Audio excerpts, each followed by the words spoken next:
Hi, good morning, and welcome to a new episode of ETRetail Cafe by ETRetail. I'm Charu, your host for every Monday and ETRetail Cafe show. We have with us today Vikaas Gutgutia, who is the founder and MD of Ferns N Petals. We are here to add some blossom to your Monday morning. So, Vikas, tell me how your journey in retail started. Were you always inquisitive about retail? What has been your family background like and your education like? See, basically, I am born and brought up in Bihar, and my grandfather had a flower cultivation garden. We used to send those flowers to Kolkata. So, from the very beginning, I've seen flowers around me, and after my studies, initial studies in Bihar, I moved to Kolkata for my college, and that's where my uncle had opened a flower shop. Okay. So in my off hours or in whatever couple of hours a day, I used to go and help him in the shop. So I knew what flower is, what flower retailing is, and it was interesting. I mean, not a big business, but yes, flowers and emotions and good customers coming in, going out.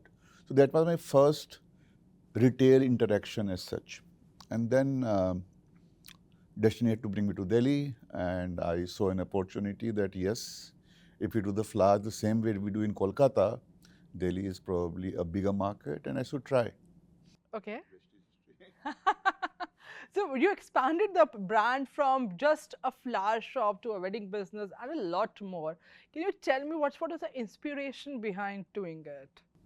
See, flower in general was supposed to be a small business, and however hard you try to scale up an unorganized business of perishable nature is a difficult. So I could not take the flower to a desired height quickly. So I had to, have couple of other areas related to flowers, but has larger volume, bigger turnover. So wedding started out of that reason. So because when you started the business almost 30 years ago, I'm sure the challenges over that point of time will be different, and as compared to now, they will be different. So what are the differences between the challenges and how do you overcome at that point of time and now? I think it's a complete two different era. And initially, I started from nowhere. So it was one man army doing everything. And I was trying to set up a business model which didn't exist because flower is basically a household run business. You don't have a chain of florists or a multiple outlet form in India or anywhere for that reason. And I was set to make it India's largest retail chain. So it took me good 7 years to set the formula right. And setting that formula for 7 years also taught me a lot. I've researched a lot. And I think once that mix and that calculation was set right, then I never looked back, then kept multiplying. Oh, nice. So I want to understand from you, you must have also seen the consumer expectations, behavior changing. What are the changes that you have observed and how have you changed the brand accordingly to adapt to those changes? I think that's the key to remain relevant, you see. And customers, are more educated, customers are more exposed, customers are more, they travel so much overseas, so they're more aware. Earlier, customers were not so aware. And now there are two things to it. If a customer is aware, it's easier to sell a good product. At the same time, if a customer is too aware, then you have to match their expectations. So it has pros and cons. But I think um, uh, the internet revolution and all this quick commerce and exposure to the world digitally all the time, everywhere you're exposed to a screen, I think all that has transformed the business. And to remain relevant, one has to do a lot of, your foresight has to be right. You have to think of at least 2, 3, 4 years hence. Otherwise, you'll probably be left out. So, from a flower gifting solution, now we call ourselves a gifting solution. So, we started our online business back in 2001 when we probably had 50 kind of bouquets on our site. Today, we have got 30,000 different gifts. We deliver to every pin in the country. And so, yes, I mean, that's part of growing up. Otherwise, you're left behind. And this is a reason because of consumers. I mean, consumers were Yeah, evolving, so yeah, you yeah. had to evolve eventually. Because consumer expectations are, and just can you imagine, you order something in 10 minutes time, it's on your door, True. cheaper Times than are the changing. Kirana market shop. So it's a very, very magical era, I can say. And I don't see it stopping. It's going to get, more and more challenging with AI and, robotic things happening. It's going to be interesting. Very nice. So we'll touch upon the technology part, but I want to understand from you, first of all, three major learnings that you have learned while being on the job in this company, running the show at Ferns and Petals. Lots of learning, but yes, three things I can share that first of all, what business teaches you on a day-to-day basis, no business school can teach you. And failure is the biggest qualification. So I give a lot of credit to the number of ventures I failed in to be whatever has happened till now. So failing is important. That's a qualification required. Number two, I guess as a MD or as a promoter of the business, I think we people work on ideas, we people take risk, but the most important thing is we have to manage people. You have to be a good human resource manager because you manage people, people manage business. So the human angle is very, very important. And I've been very, very selective and lucky in that aspect. And that also I've learned with time because if you buy a vehicle without a driver, then even if it's the best vehicle in the world, it doesn't go the right way. Even if it's an ordinary vehicle, if the right driver in the place before you buy the vehicle. So before starting any business, have a driver in place, make sure you're a human-centric person with a lot of empathy and emotional quotient, and you must fail. Very nice. So I want to understand another aspect from you. You touched upon the company employees, and they are the actually building blocks for any company. So I want to understand from you, what qualities do you see in a person when you say, yes, this is the right choice for my company, and he should come on board and join us. I think it depends from position to position, and earlier we used to recruit people by looking at the face value, by looking at their age and their socioeconomic background. Now we look into their credentials very, very vigorously. So the earlier one good recruitment will happen in 3 meetings. Now it takes 10 meetings.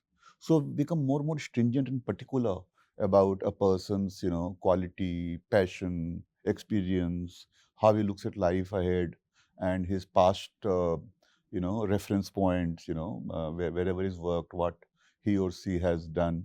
So once you go through the complete cycle of knowing, and then we have multiple, we meet them in the office, we meet them in a restaurant, a cafe outside the office. So we try and, because see, it's a decision very, very important for both of us, Yeah. the Yeah. employee and the company both, because you are going to spend some amount of time and energy going forward. So might as well be a good decision for both the parties. True. So technology you touched upon briefly currently. I want to understand, technology is shaping the retail sector in a big way. How has technology helped you shape your business in a big way? We are very, very tech-savvy company, and if you look at our capex, we have always spent beyond industry standard in upgrading ourselves to be at par, if not better, in the world.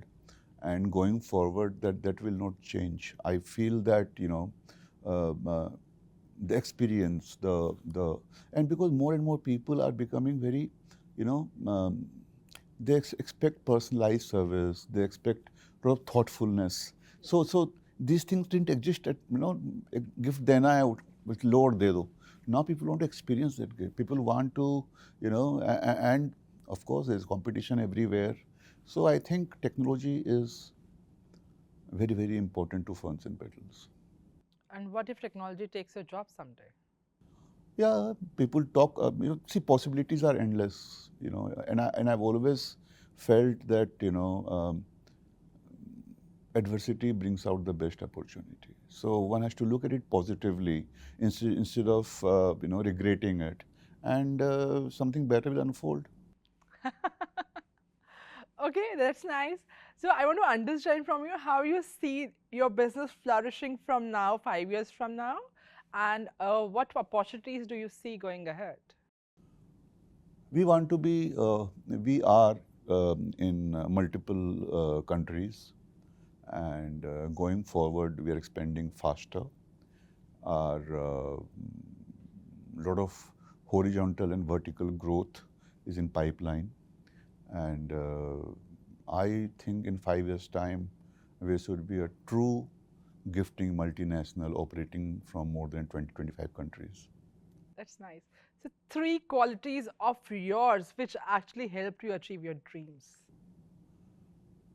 I think risk taking. I have gone against a lot of suggestions and taken risk, because to me risk taking is key to the business. Second thing, I feel मैंने पैसे से कभी प्यार नहीं किया. The moment you start hoarding money and you start looking at monetary gain and loss all the time, you miss the larger picture. So I've looked at the larger picture. The profitability of the money was the outcome, not the primary reason. Third thing, human resource. I have a very efficient and dedicated, passionate team to work with. And I'm very good at nurturing the manpower, because a lot of people who started 25 years back, 20 years back, there are 10, 20 of them, they're still there.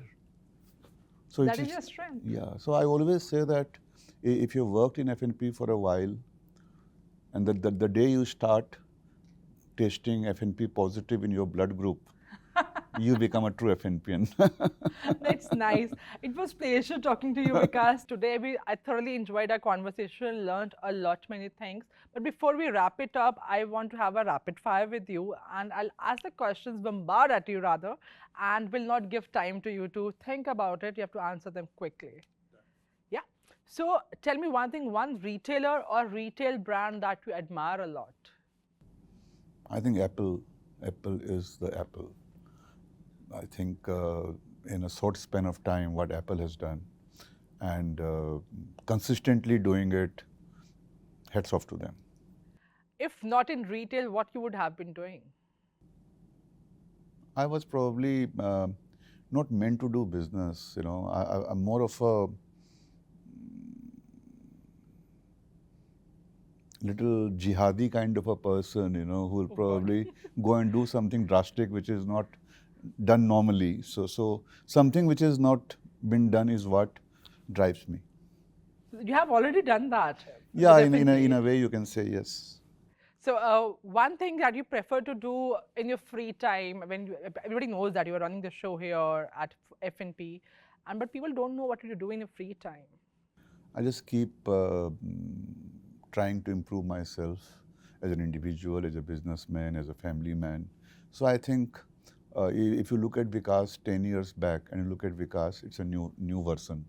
So it's like, you have software, you keep getting new version. So I try and improve myself to be a better Vikaas every day.